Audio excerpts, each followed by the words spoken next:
Hello, Jamie from Inky&Scrappy, sharing with you today my Get Creepy and Unholy make for June 2024, Little Miss SummerWeen.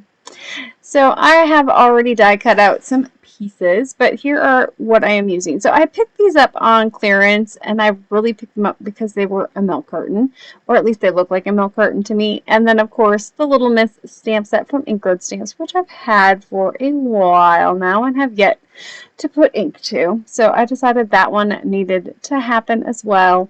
And then this 6x6 paper pack from Doodle Designs, the Sweet and Spooky. I just felt that these ones were very SummerWeen inspired. I actually had decided earlier this month to maybe do pink and orange because it's non-traditional to me, but I love the look. And somebody in the Roadies group had posted the SummerWeen color palette from, I think Michaels has their stuff out. And I was like, yeah, I'm definitely going that way. You know how you don't know? And I have been, can I say stupid busy? I've been stupid busy this month trying to get stuff done. And so, yeah, I was like, I had to make my Get Creepy on Halloween video, but I knew I didn't have very much time to play. So this one came together fairly quickly. I die cut that milk carton out 2 times, folded all the lines, added score tape onto all the parts I wasn't supposed to, so of course I peeled it off. You saw me do that there.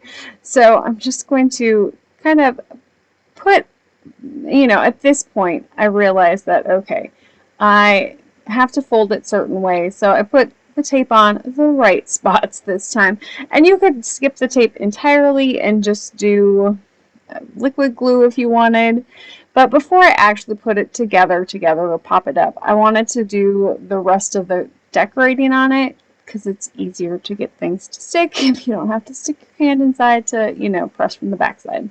So it also had these pumpkins from Fawn.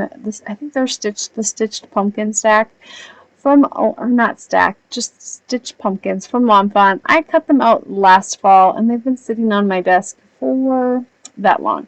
I did cut them out with Bristol Smooth, so I knew that I did that because I hadn't decided when I cut them out if I was going to do ink blending on them or if I was going to do some alcohol ink coloring or watercoloring. I thought would be fun too, so I did it on Bristol Smooth because it's the most versatile of all of my medium papers. Anyways, I brought in Distress Oxides. I took out the squeezed lemonade, but I switched it out for the pink. So I did, is it baby pink? No, Spun Sugar and carved pumpkin, because of course they're pumpkins, and then the Twisted Citron for my green. I'm also bringing back in that paper pack and pulling out a piece of the black. It's kind of got speckly stars on it, and I thought that was kind of cute and would work for my sky. And then pulling some scraps from my desk. I have been scrapbooking like a madwoman who was supposed to be scrapbooking for the last 19 years and maybe did, 4 of them. So I have a lot of scraps on my desk, paper scraps on my desk. So I pulled out a color that was close. It's kind of a bluish green. I don't think the camera does it justice. I think I don't want to say it's Glacier from Close to My Heart. It's a Close to My Heart color, but it's more of a bluey green. Maybe like a, what's the one from Tim Holtz? The speckled egg, maybe close to a speckled egg color. Anyways, I'm going to put my pumpkins together, adhere the little toppers onto the pumpkin bottoms.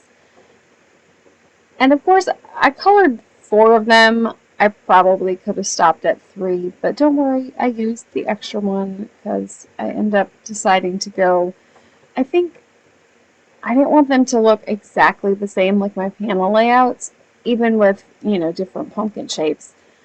I felt that putting 2 pumpkins on the second panel, like I did the first panel, was going to make it look exactly, not like exactly like, but 2 alike. So I wanted to kind of switch those ones up a little bit. So now to color in my Little Miss. This is actually, I do believe, Little Miss Trouble, which kind of makes sense, but, after the fact, I'll tell you when I get there. And I'm kind of sad that I didn't have enough time to go and search through my stash. But she would have looked really cute with like a little hat on, or maybe carrying a little treat bag or something, or a little skull and crossbones. That'd be kind of cute too. Anyways, so I'm coloring her with some shades of orange and yellow. I tend to pull from whatever is, you know, close to me a lot of times. But for this one, I kind of wanted to match my paper for the most part. Like, I wanted my colors to coordinate. So I'm just pulling this one in. I start with my darkest yellow here, going over some areas twice because I want it to be a little bit darker. And then coming in with the lighter one and going over the whole area again, hitting kind of along that line a little bit more, giving it a second layer of color, so it's going to intensify it a little bit, but it's also going to kind of push back that darker shade, and that will help to blend it all together. Of course, I stamp that with either some Lawn Fawn Jet Black ink or Hero Arts Intense Black ink on some Xpress cardstock. I did do this one on my brother's Scan and Cut. And my brother scanning, so I didn't tape it down the greatest. My brother Scan and Cut, and it was on a scrap piece of paper. It kind of right at the end decided to wiggle, you know, like it caught a corner and it moved my paper and it cut the toe off. I did have to, I think, cut half of her out, which really didn't take that long. I just pieced it back together onto my card front here. No harm, no foul. You know, if it bugs you, I guess you could stamp and color another one, or, you know, maybe put a little mini pumpkin in front of her foot. I don't know, a little, yeah, you know, search your stash. I was content with what I had. So I was looking for sentiment. So the Little Miss stamp set comes with just Little Miss on the bottom. And so I had just played with this other one earlier in the week, it was like last week. So I had played with the Bad Witch stamp set last week, and the sentiments kind of like the text matched, and so it was like perfect. So I'm like, ooh, this will work. I can do the Little Miss before it, and then of course do the other sentiments. So I pulled out the scrap from cutting out those milk curtains, and backside was just a purple stripe. So I used that as my paper for my sentiment. And then I double stamped it just to make sure that it had a good crisp image, because these were the first times that I don't usually condition my stamps. I usually just start stamping, and you know, if they're in the MISTI, it's easy to do a double stamp, so it's not a big deal. Time wise, I think it takes about as long to do I think it takes longer actually to like condition them with my fingers or an eraser, and so for me it's just easier to apply, especially with VersaFine Onyx black ink. It just, I don't know, I think it conditions it very well, so it usually just requires a second stamping impression. So I did bring in my guillotine cutter here. I probably could have brought in that you know, like a post-it note to help with the holding of these. I just was careful while I cut them to make sure that I didn't cut them too crookedly. I wasn't too worried if they were crooked because, you know, it's a Halloween card. It's all good. So I cut out all of my pieces here, and now I'm ready to actually assemble the base here. So I had cut my square here, so I think it was like 2 3/8 of an inch on that little square side. So I ended up cutting these at 2 1/4 just to give me a little bit of room all the way around it, not a whole lot. And then for my Little Miss here, I'm going to adhere the Little Miss onto kind of that angled part of the milk curtain. And then the other part, to make it fit better in my little space here, I did end up cutting them apart. Wiggle it, you know, using the glue kind of helps wiggle them around. If you notice, I have a new glue bottle. So we've been, can I say I've been struggling with my glue bottles for my class that I teach in person. We only use them once a month. The tips are always clogged. It drives me insane. And so I was like, well, I had the idea because sometimes I'll use the syringe method that Corinne Muskman uses, but I don't with my hands and my arthritis. It doesn't work the greatest for me anymore. And so I was like, well, they should have I think it's called a lure top. I can't remember. But like the top for a needle syringe or a syringe on top. So I found the bottles that have the syringe tops, and so then all you have to do is like remove that little top piece.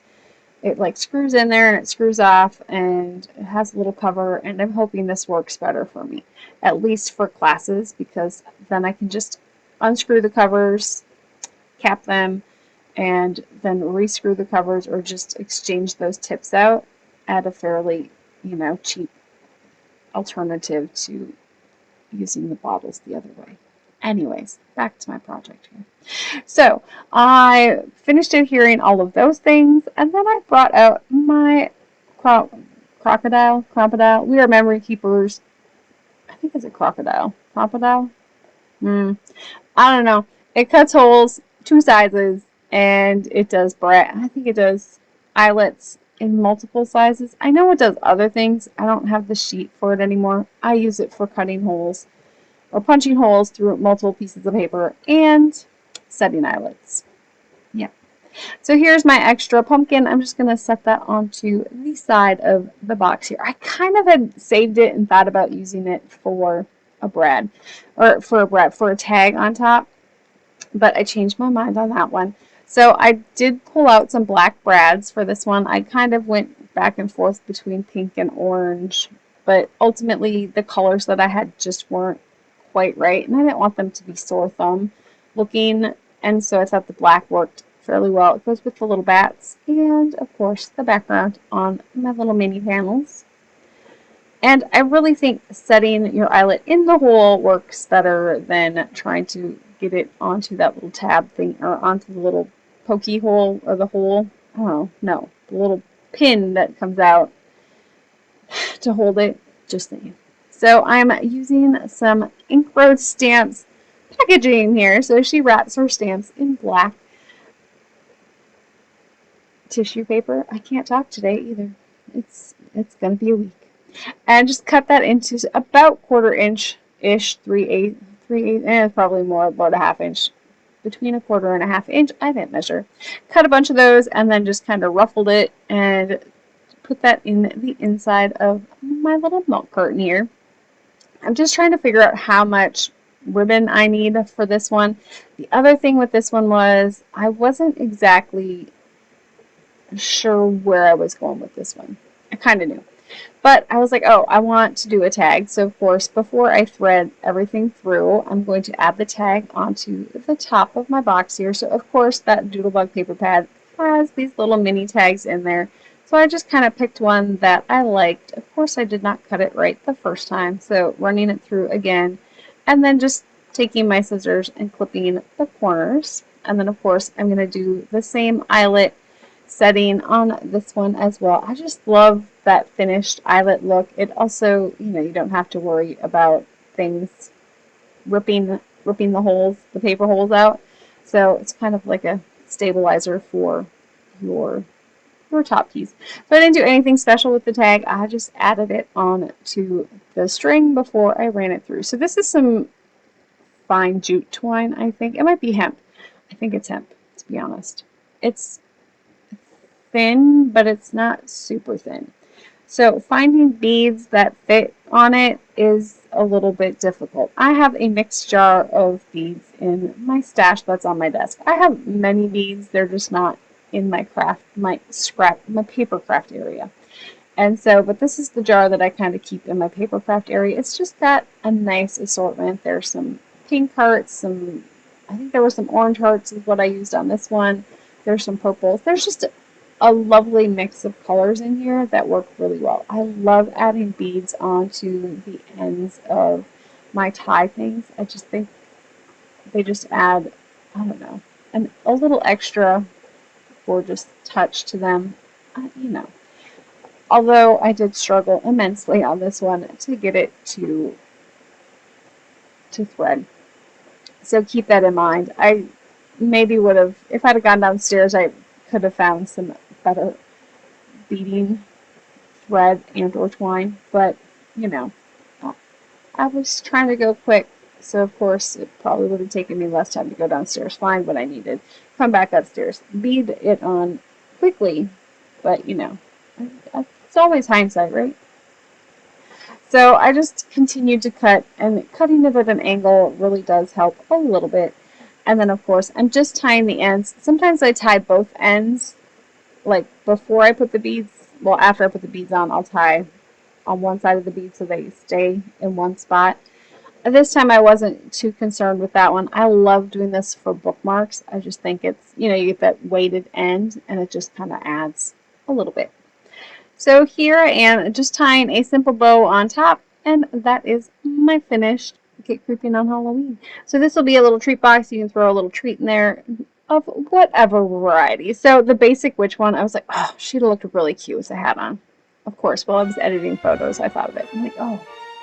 Check out the description box for all of the Get Creeping on Halloween details, and make sure to tag me either here or on Instagram if you play along with the hashtag. Bye!